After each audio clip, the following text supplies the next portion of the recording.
TOCA Race Driver 3 is just one entry in a series that has seen a lengthy lineage. Things started off on the original PlayStation with a racing game that was extremely challenging to play, yet quite satisfying when your hard work paid off and you actually placed in races. Things were gradually refined over the next couple of PS1 sequels, improving the presentation and controls immensely. With the shift over to the PlayStation 2, Codemasters decided to try and add a story to their racing game. This was nothing mind-blowing, but it did improve the experience slightly. With the release of TOCA Race Driver 2, the story was still present, but much less focus was spent on it, with the main draw of the game being the immense range of different race disciplines that you could take part in. Unfortunately, quantity did not always translate into quality, as some of the earlier race types presented a steep difficulty spike that could prove frustrating to overcome. As we come to TOCA Race Driver 3, this difficulty spike has been smoothed out considerably, though it hasn't been eliminated entirely. If you have the skill and the patience, then this aging racer may still be worth some of your time. Let's break it down.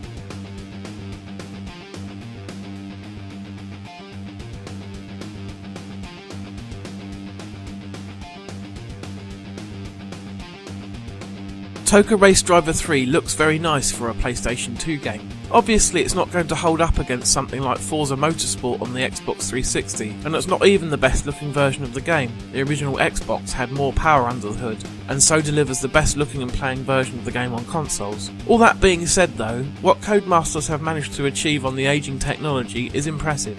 There's a wide range of different tracks that are accurately modelled on their real-life counterparts. Some of the race series can feature 24 cars, and the physics of the cars is realistic.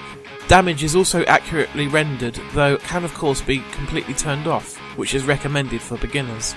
Finally, there is a smattering of pre-rendered cutscenes throughout the World Tour mode, where your manager advises you on the race discipline you're about to try, or admonishes you on your performance. These look good and set the scene nicely.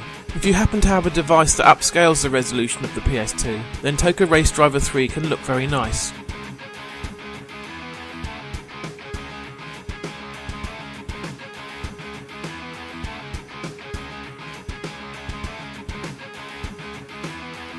Use of music is limited to the menus, and what's there is nice enough but not going to blow your mind. The other sounds, such as the engine noises of your car, the screech of your tyres as you brake too late into a corner, and the sickening crunch as you smash into the side of the track, are all well represented. The Scottish chap who plays the role of your team manager throughout the game is well acted, both in the cutscenes and over the radio while you're driving.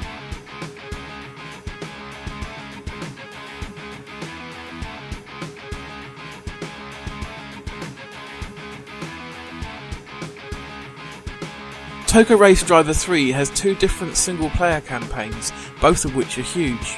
The first, entitled World Tour, gives you a choice of up to 3 different race disciplines per tier, and your task is to place at least third overall over a short series of races in at least one of those disciplines, before you're allowed to move on to the next one. Though the race series typically only consist of 2 to 3 races that are 3 laps long each, there are 33 of these tiers, and personally I found things got rather challenging at around tier 12. I'm fine with the bigger, heavier vehicles that can take some abuse, like touring cars, mud buggies or racing trucks, which are amazingly fun to drive, but the open-wheeled cars like Formula 3000 are incredibly twitchy. One mistake can see you spinning off the track, and the game is also extremely strict during qualifying rounds.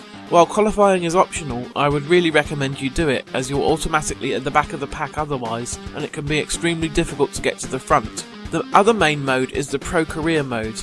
We're talking seasons that can last 10 or more races here, and there are well over 100 different championships to take part in. Unlike World Tour, where events are a fixed length, in Pro Career you can customise everything as much as you want. The amount of content offered by this mode alone is staggering, but it's also a huge time commitment. As for the race itself, the quality can still be a bit hit and miss depending on the event type, but overall things are much improved across the board compared to TOCA Race Driver 2.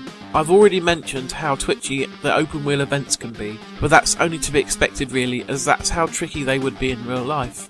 The event type I actually had issues with the most were the rally events. There is a very narrow range of rally tracks within the game for space reasons, and they are generally nowhere near as well done as those found in the Colin McRae series. They are also incredibly tough, way more so than the alternatives offered to you in the same tier during the World Tour mode, so I would avoid them like the plague. Finally, at the time of its release, TOCA Race Driver 3 also featured an extensive online multiplayer mode, but the PS2 servers have long since been switched off, so sadly this entire part of the game can no longer be enjoyed unless you're tech savvy enough to run your own private server.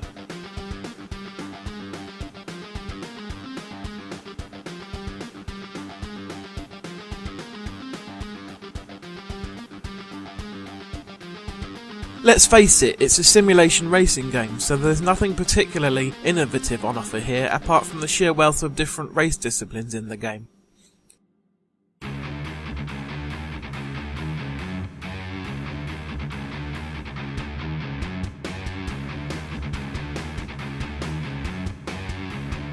The quite frankly obscene amount of content in TOCA Race Driver 3 is staggering. Even if not all of it is great, there's still plenty of high quality racing in there to be found. If you're on a tight budget but love a good realistic racer, then this is definitely the game for you, as used copies can be easily found for just a few pounds.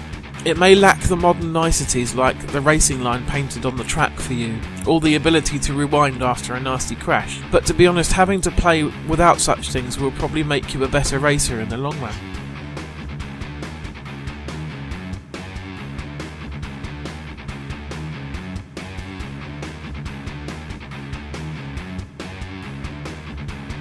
TOCA Race Driver 3 is a little rough around the edges, and not all of the different event types are as enjoyable as they could be, but at its best this is still an incredibly fun experience that can be picked up for a pittance. The Super Truck series is worth the price of admission alone in my opinion, and the other 100 or so championships are just a nice bonus. So there you go, a bit of a shorter episode this time around. At this moment in time, I'm not sure exactly what I'll be doing for the next episode, but I am playing through Ratchet & Clank as well as Shin Megami Tensei Lucifer's Call, so you can expect reviews of those at some point. Catch you next time.